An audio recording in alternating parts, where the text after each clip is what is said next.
Assalamu alaikum warahmatullahi wabarakatuh.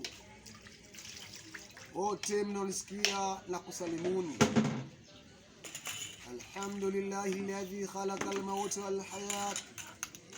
Assalatu wassalam ala Muhammad azwajihi wa dhurriyyatihi kama saraita ala Ibrahim wa ala Ibrahim innaka Hamidum Majid.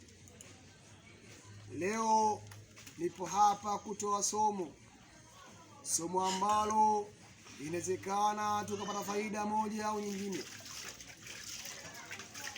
Tujue faida za nyota. Nyota ina faida 3. Nje ya hapo umeingia katika uchawi. Awe shekhe wako, awe mtu wako mwenye kutabiri nyota, basi huyo ni mshirikina, ni mchawi, hafai kufuatwa. Allahu subhanahu wa ta'ala amezungumzia kazi ya nyota ni 3 katika surati Mulk. Allah anasema lakad zayyana samaa dunya bimasabiha waja'alnaha rujuman lishayatin wa antadina lahum adhab as-sa'ir. Allah subhanahu wa ta'ala anazungumzia kazi ya nyota, kwamba kazi ya nyota kwanza ni mapambo juu ya mbingu. Nyota zikiwa mbinguni inakuwa ni mapambo, vifutio, urembo katika mbingu.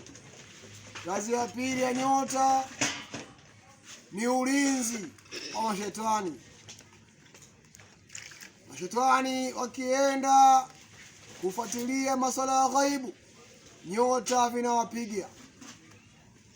Ndio pale unasikia kimono kimeanguka huko, kimeanguka wapi? Ni shetani yale anapigwa na nyota.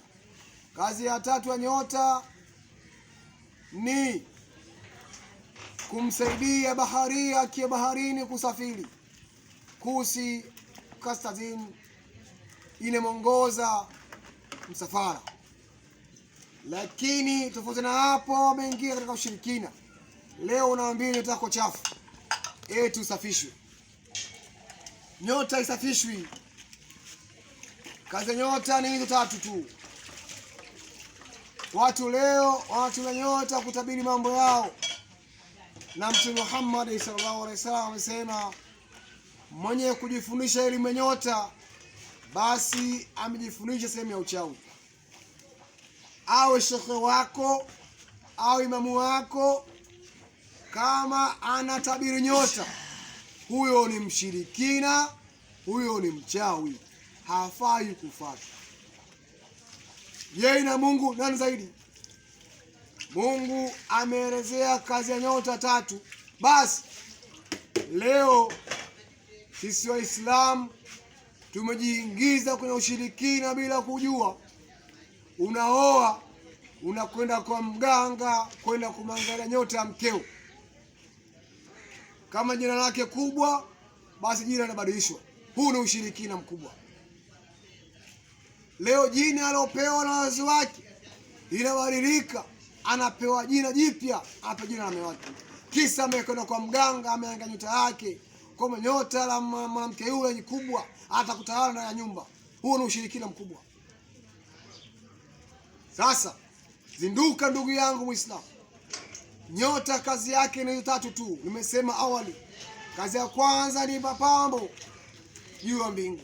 Kazi ya pili ni ulinzi wa mashetani.